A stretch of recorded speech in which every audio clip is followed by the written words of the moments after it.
Welcome back to pregame here at Extra Mile Arena. Leonard Berry, Brooke Pawakoa just moments away from tip-off, and Boise State ready to take on the BYU Cougars.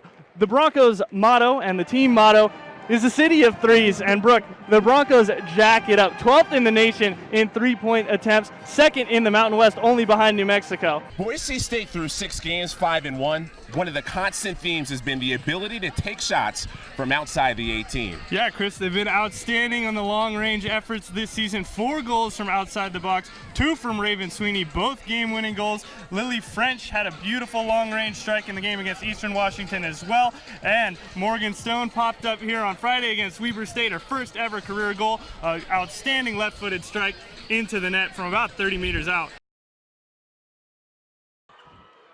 Just under 11 to play now here at Extra Mile Arena in Boise. Jessup, step back, gives to Alston. Alston's got Velp all over the place. Gets a screen. Jessup, far side, left wing, gets Leonard in the air. And Jessup will head to the line. A good job to utilize the pump fake and lead into a foul as Evan Leonard there, you see him on your screen, claiming that Jessup pushed off.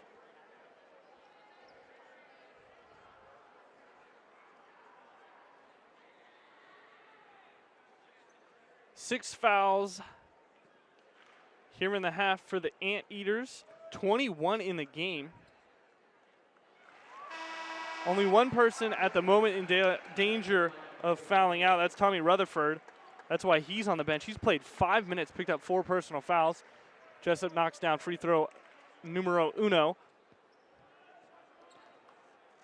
Austin Johnson has 3. Colin Velp has 3. 2 for 2 at the line is Justinian Jessup. It's an 11-point game.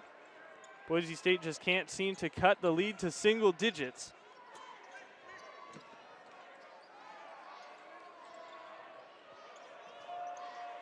Double team. Johnson receives the pass. Spinning, Alston goes baseline. Velp offensive rebound and gets straight in the face of R.J. Williams after. Handoff to Alston from Dickinson. Alston the jump pass into the corner to Dickinson. Here comes Hobbs. Hobbs going against Johnson. Tipped out to Lee by Evan Leonard. Leonard, now Velp. Artest. Anteaters quickly moving the ball around. Velp, jump shot, no. Over the back foul, Austin Johnson, that's his 4th. So he's now in foul trouble.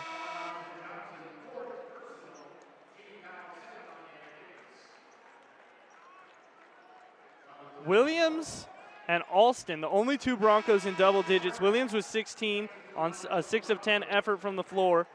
Alston with 15, he's 3 of 11 shooting the ball, 1 of 6 from downtown, but he is 8 of 8 at the free throw line. And he'll get 2 more, he'll get a 1-and-1 opportunity as the Broncos are in the bonus. If he converts the first, he will get 2. The redshirt junior, hailing from Houston. Houston in the news in the sports world a lot right now after claims of the Astros sign stealing throughout the 2017 season.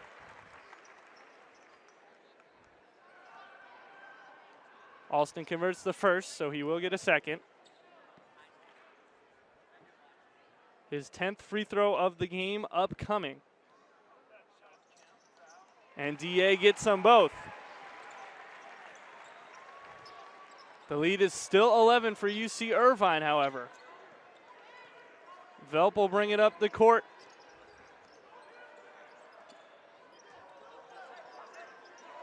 Lee guarded tightly by Dickinson. Go to Green. Green's got 4 fouls. He's got to be careful. He's guarded by Robin York. She goes to the right hand baby hook and gets it to fall. Anteaters still shooting about 50% from the field in the game. They've calmed down on the 3-point attempts. Jessup, a wide open 3, no. Broncos have only hit 2 3-pointers. One from Jessup, one from Alston. They've shot 15 of them. Cross-court pass to Artest. Lee coming off a Velp screen, slings it into the corner to Artest, who backs it out. There's 5 on the shot clock. Leonard thought about it. 3, 2. Lee puts it up around Alston. Rebound Hobbs. Hobbs backing down Artest. Spins into the lane, meets Green. Nearly has it taken away. Kicks it out to Dickinson. Hobbs tiptoeing the baseline. Overhand bounce pass to Dickinson, and Hobbs takes a step before he put the ball on the floor. Traveling violation, the 10th turnover of the game for Boise State.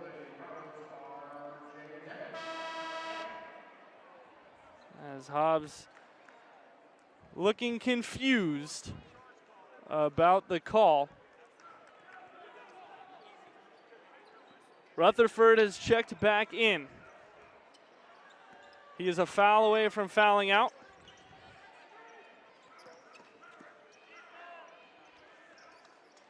Here's Worku, slipping it to Rutherford. Rutherford gets it to fall as Yorch went flying by. 60-45, the lead's back up to 15.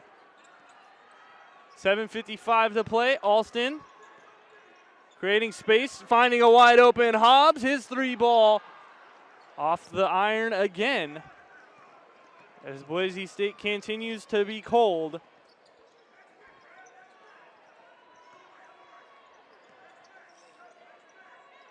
Artest off to Worku. Rutherford, the slipping Green. And a great job by Hobbs to get over and draw the charge. That's 3 Irvine bigs with 4 fouls. But they lead it by 15, 7:30 to play. You're watching Bronco basketball on the Mountain West Network. 6:25 to play. Christopher slowing things down.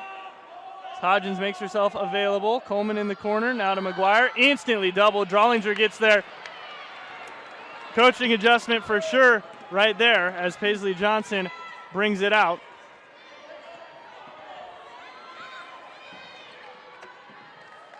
Johnson gets it back. Entry into the post. Left-handed hook.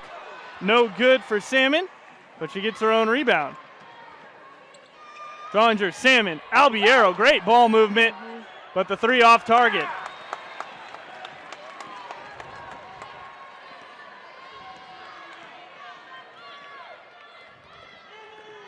Christopher fighting through and fouled on the floor by Hampson.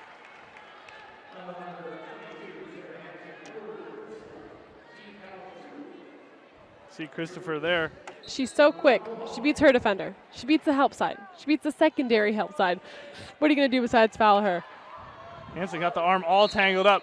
Luckily for Christopher, that one was touched by Chalet Salmon. Otherwise, it would have been a turnover, and the ball would have been going the other way. Speaking of turnovers, Boise State has become a little sloppy with their passes and with their dribbling, and you can see that now we're tied in turnovers. You don't want to see that. In the fourth quarter, there can't be turnovers. First quarter, second quarter, you can make it up. Fourth quarter, you cannot have turnovers when we see another one. Hampson gets her 3rd block of the game there, or what most likely will be credited with a block.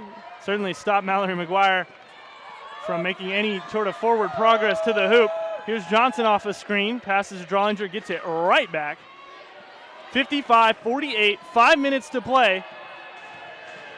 Salmon again, and again no.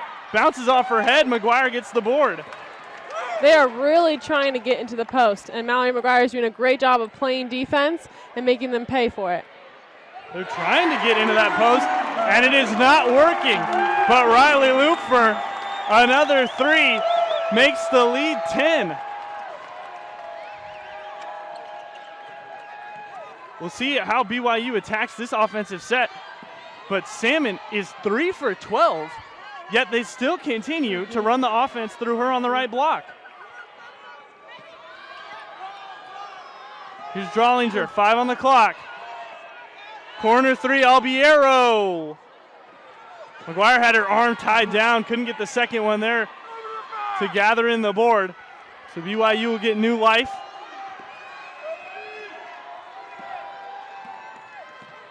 Drollinger for the Cougars, stops, gets it back. She's doubled. Throws it up off the rim. Hampson swatted at it. Off Hampson, Boise State ball.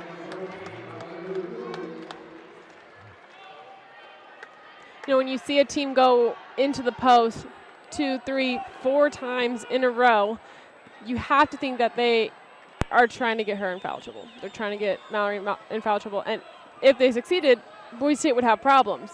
But she was perfect. She kept her hands up. Her blocks were not swatting the ball. Her hands were straight up just in case the refs didn't call it, which sometimes happened. She was playing it safe, playing great defense, and gets to stay in the game. Looper nearly had that one. Coleman offensive rebound, but her foot was on the line when she landed. And you make a good point. Trying to get her in foul trouble, certainly an option as you see Coleman there. Trying to toe tap on the baseline, unsuccessful. But after going to it so many times and being unsuccessful, you're giving away offensive possessions in a 10-point game. Ugu, no. Hodgins, rebound.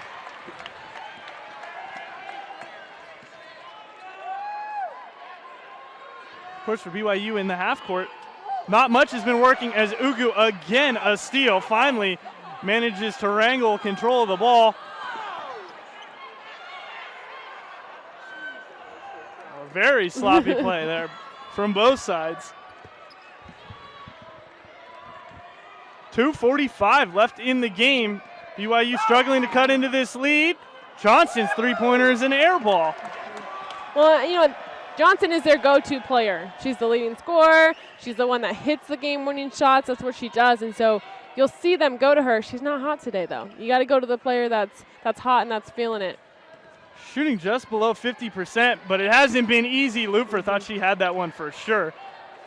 Doesn't it feel like everyone, even the crowd, celebrates when she shoots a three? Not makes a three, because they're just like, oh, it's going in. You hear everyone start cheering. Certainly feels that way at times.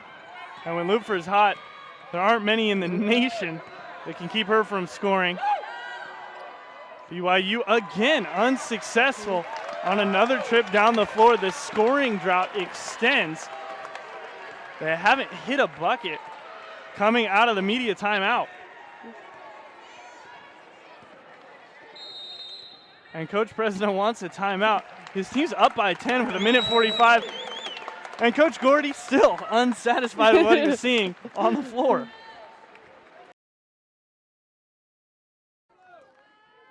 Yet another substitution for New Mexico here in half number 2. It's McKenna Havenor who will take a rest, replacing her, number 27, Jill Olgwin.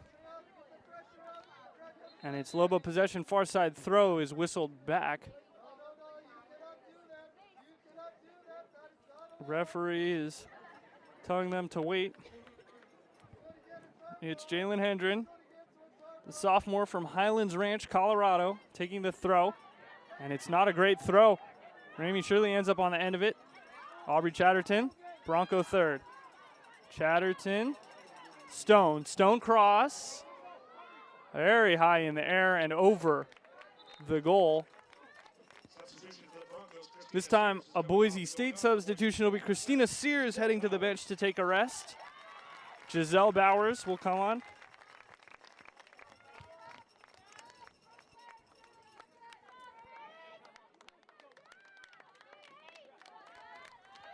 Get another look at that Morgan Stone cross. Ended up being more of a shot. Either way, never was going to trouble anyone of New Mexico. Ramey Shirley on the ball after the goal kick. Now Keely Hansen. Hansen to Sweeney. Sweeney forward to Chatterton. Chatterton was behind Olgwin. Chatterton left-footed pass to Shirley does not come off.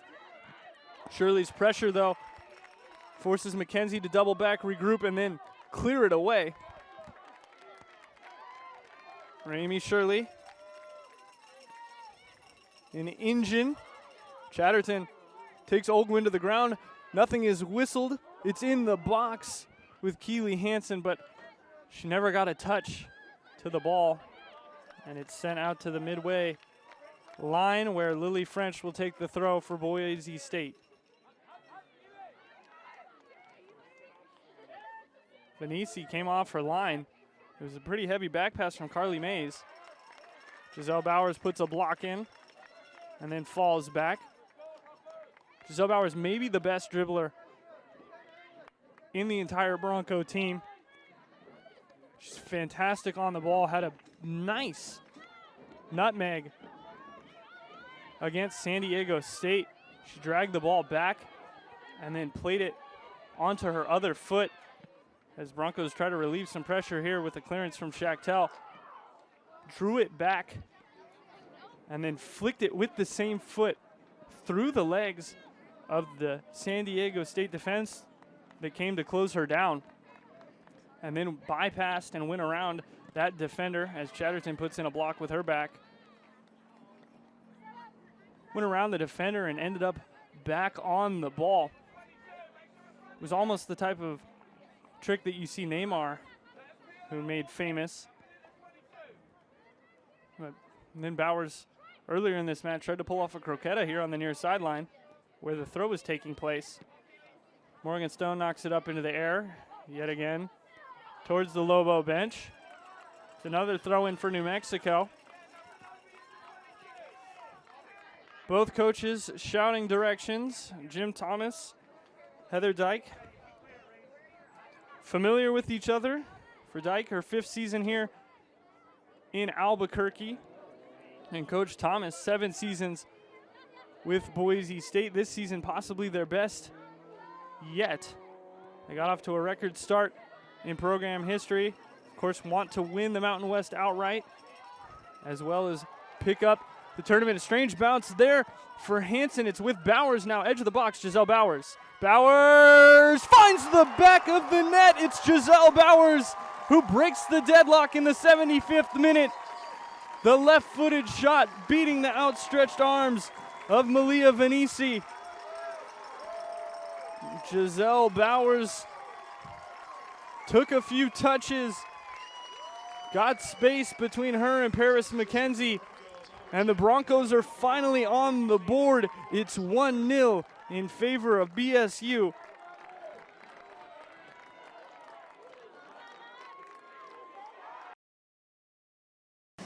The Broncos got us into that timeout with yet another ace. Their 10th of the match on a great float serve from Jordy Holdaway. She's still at the line. She's got 2 aces. The senior Cassidy Simon leading the way with 4. And Lauren Olinger also with 2 aces at the line. Cassidy Simon had 2 aces on the whole season coming into the match. But here on senior day, something got into her as Olinger slaps it off the antenna for an Aztec point. Broncos really out-acing the Aztecs. 10-1. Boise State the lead in aces. Broncos also have the lead in blocks and hitting percentage. Olinger. That will not add to the Bronco hitting percentage. And Coach Garris wants a timeout. 2 quick ones for the Aztecs, 22-19, and we'll be back with the 4th set. The band is playing here on their senior day for volleyball as well. The Broncos honoring their 3 seniors before the match and trying on the court to honor them with a victory, but the Aztecs won't go down without a fight. 22-19, Olinger blocked, Donahue tips it over as Boise State is just 3 points away from taking the match. Donahue blocked, but it's out. Broncos just 2 away.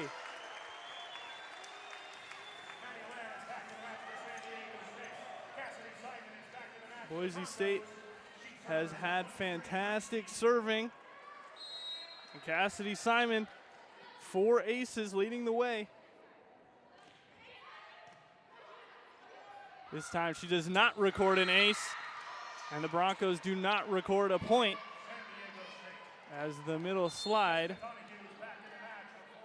from Andrea Walker was deflected by Wissinger.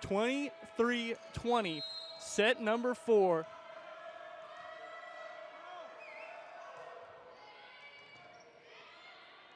Boss for Wissinger. Machado nearly dug it out. The crowd at Bronco Gym is ready. Match point on its way.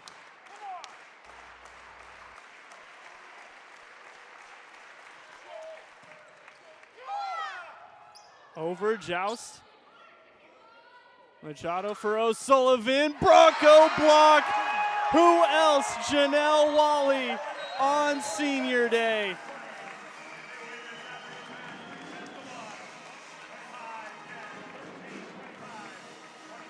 Janelle Wally combining with Alyssa Wissinger, the freshman and the senior. How fitting to end senior day and send these seniors off with a victory. We will be back. Broncos win it 3-1. We'll have more senior day coverage, post-game interviews, highlights, and stats after the break.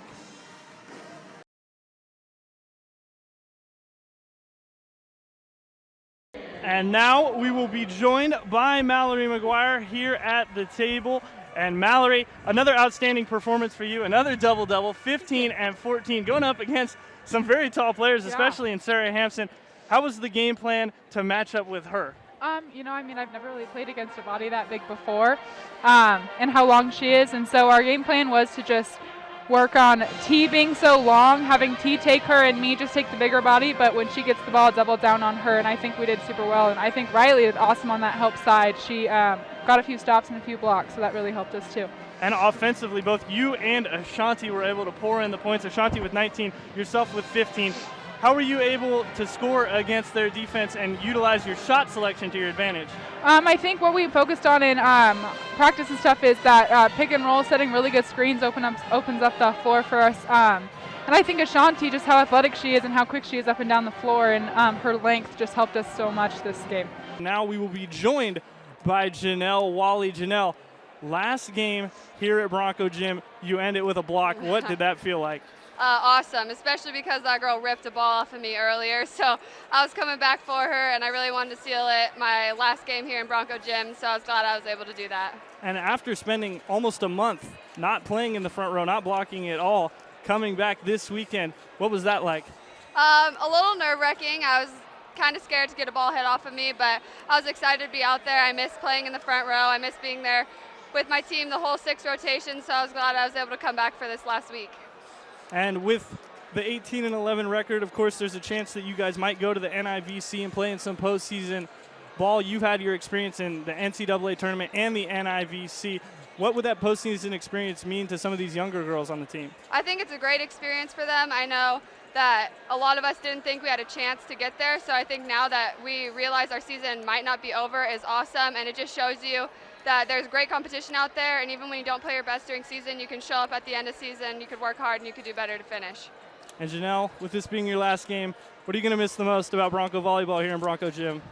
For sure the fans. I was just saying bye to fans. I was getting teary-eyed. I'm going to miss them. I love their support over the 4 years. I couldn't have done this without them, and yeah, their support means the most to me, and I'm so excited to play for them, and I'm sad that I have to go. Well, hopefully they'll get another chance to watch you in the blue and orange in some postseason action. Janelle, thank you so much for the time. Yeah, thank you. Some tactical questions as well, because I did see you drop Ramey Shirley into the midfield, more of a center attacking mid instead of leading the line like she normally does. Is that a decision that came from you that you were seeing on the sidelines, or is that something that Ramey has mentioned to you as well? I know you talked about that. Yeah, we've talked about that for years now. She loves that position, probably her favorite position, to be honest with you. She's a playmaker first, ironically, with all these goals.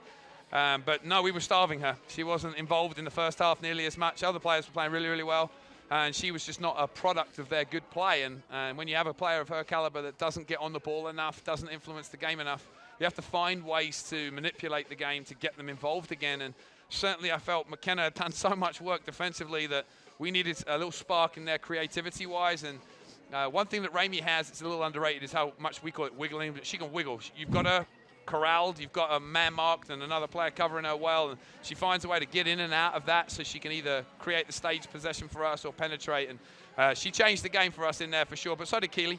Being able to hold the ball up and enable us to get up a level was really, really imperative. And obviously you can see McKenna with some extra legs there at the end of the game, able to get some experience and close it out for us. And you speak of man marking. I heard you down on the sideline barking some instructions both to Ashley Harrison and Aubrey Chatterton to man mark one of the forwards for New Mexico.